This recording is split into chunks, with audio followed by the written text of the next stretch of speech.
I varied so far from my TBR this month. Like, I tried to keep up, but July was a mess.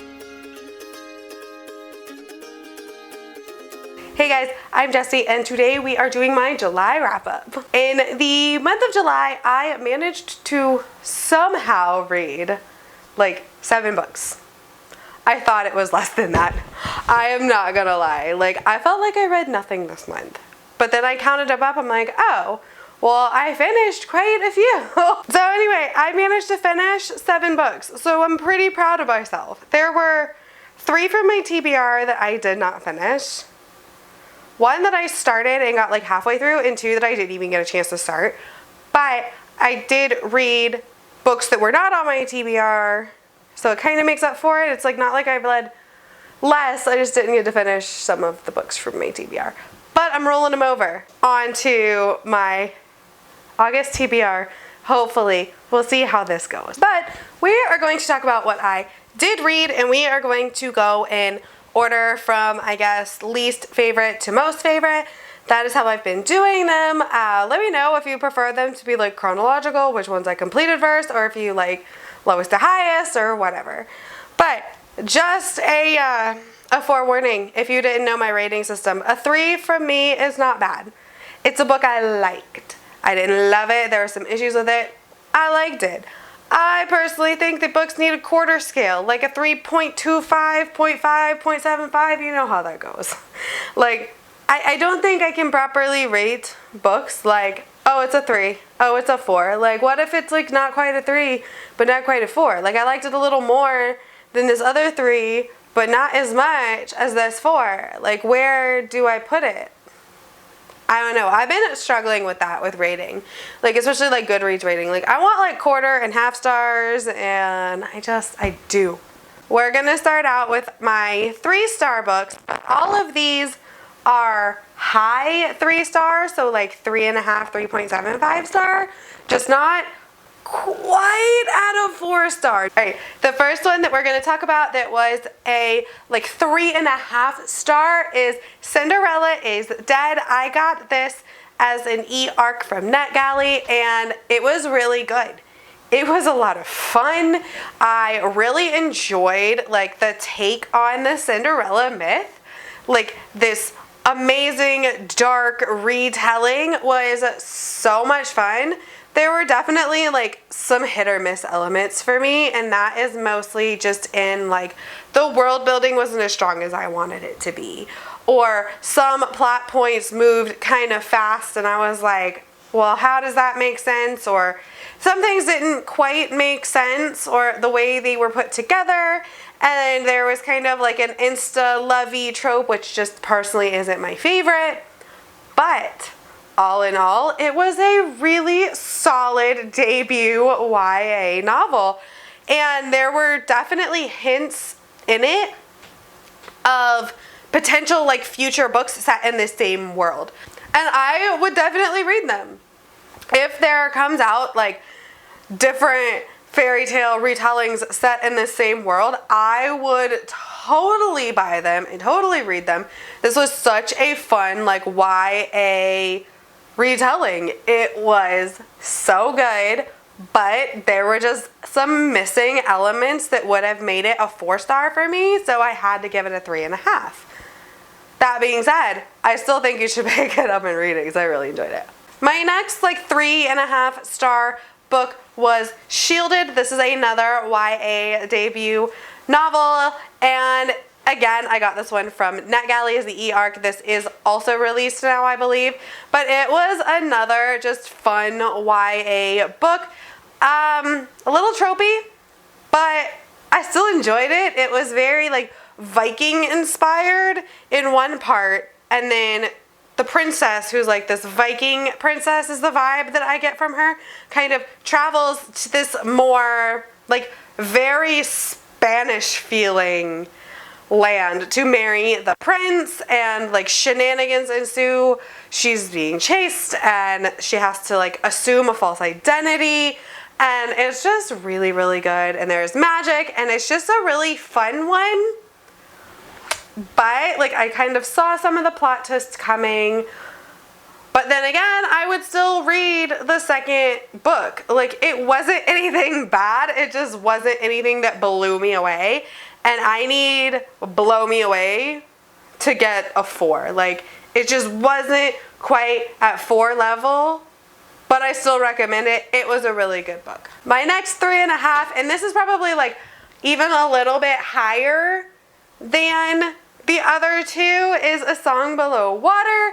This was really, really good, but again, it lacked in world building for me as a fantasy reader. I wanted more of the fantasy elements, and I didn't get that. So this was definitely more contemporary with magic, if that makes any sense. Not my normal cup of tea, but the sister relationship and the commentary on our current social economical status right now in the world is beautiful, and it is so perfect for the time that we're living in right now. I just wish there would have been more exploration of the lore, because some things I was like, oh, well, that doesn't make sense. But that was all on the magic side of it, and then I felt like the end was a little rushed. I felt like it just how everything happened way too fast, and I was like, oh, okay, this is how it ends, and I wanted more. I think maybe if it was like, it's a short book, so I think maybe if it was like 100 more pages, like it would have benefited with more of the fantasy world building. But once again, I still really enjoyed this, and I think you should pick it up. Moving on, we have another actual 4-star book that I read, and that is Magic for Liars. This was recommended to me by Monica from Mooney Reads. She really loves it. I really, really enjoyed it too. I know this book has like some mixed reviews, and I don't know why. It was so good. Like, I enjoyed it. It was very murder mystery-esque, set in a magical school. Like, if adult Harry Potter is what you want, this isn't it. And I think this is what it was sold as, was like adult Harry Potter, but like it's not at all. Like, there's a Harry Potter joke at the very beginning of this book, and I guess, I mean, magical school, but that's like literally the only comparison. This is much more a character-driven book. Like, there is quite a bit of plot, but it is very much so a sibling dynamic, character-driven story about this girl who is a twin, and she is a private investigator, and she is not a mage. And then her twin sister is an extremely powerful mage that happens to be a teacher at this magical school where there was a very tragic death, maybe a murder. And the sister, who is not magical, is hired to investigate and see what happened to this like other murdered mage. And y'all, it's really good.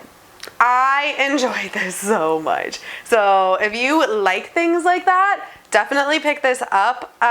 It gave me Ninth House vibes. So if you liked Ninth House, you'll probably like this. Speaking of Ninth House, I finished Ninth House at the beginning of the month and gave it 4 stars.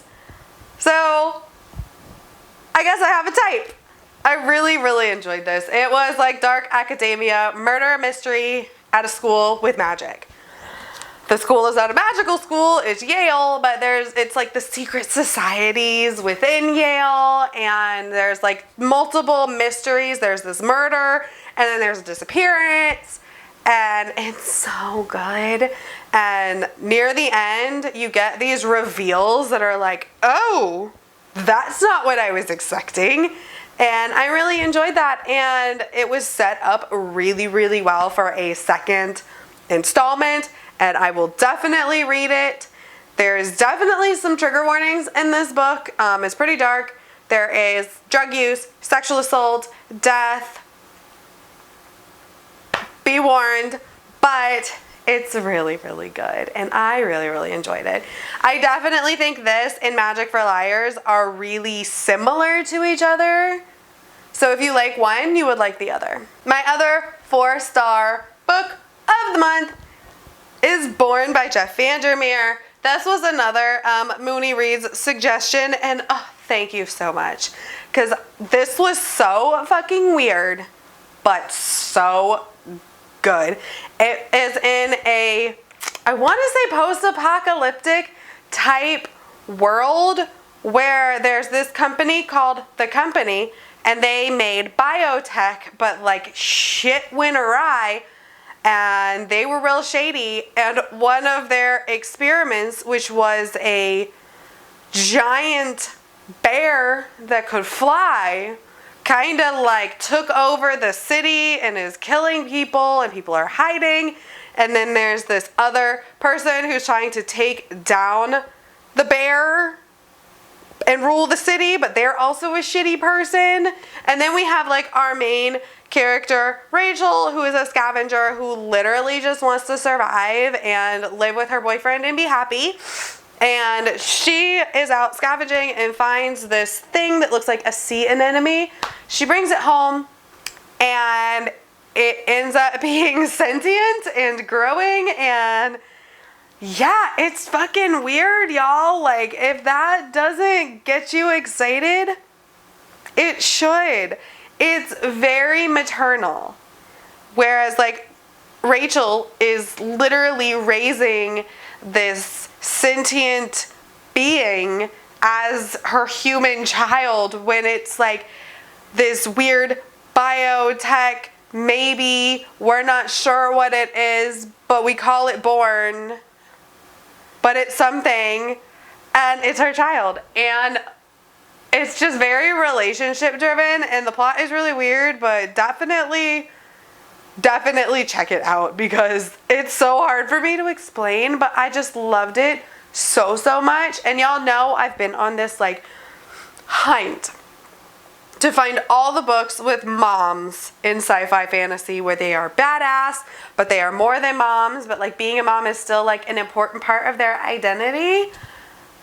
And I think I definitely found it with this, so that makes me very happy. Before we get to my 5-star book of the month, I wanted to discuss the book that I did not finish, and it's not a DNF, I just haven't finished it. And that is Malice by John Gwynne. This was the Shelf Space Book Club pick of the month for July, and while I've really been enjoying it, I'm only halfway done with it.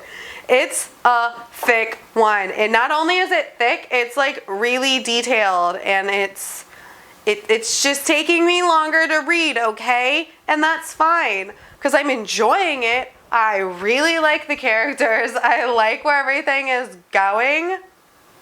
But it's just taken me a while, because it is a very long book. But I do plan on continuing with this, and it's rolling over to my August TBR, and I'm just going to keep on with it slowly, because that's how I'm enjoying reading this, is slowly. The final book that I read this month, and my only 5-star book, was The Fifth Season by N.K. Jemisin. Y'all, this book had me in tears from like the first page, literally. And that's just a testament to how amazing N.K. Jemisin is at writing raw emotional scenes, because there were so many times in this book where I just cried, and I just felt everything so immensely that was happening, and it was just such a good book. But it was kind of tough for me to get through, not because of the writing, not because of any of that, but because our main character, Isun, is a mother of 2. She has a, I think, like 3-year-old son and a daughter who I'm not sure exactly how old she is, but she's older than the son by at least a couple years. And my daughter is 7, so older than my 3-year-old son. So, like, I relate as a mom. She has kids the same age as mine. And, like, not a spoiler, because this is the whole plot of the book. And it's, I think, blurbed on the back. In the, like, first page of the prologue, you find out that Isun's husband killed their son.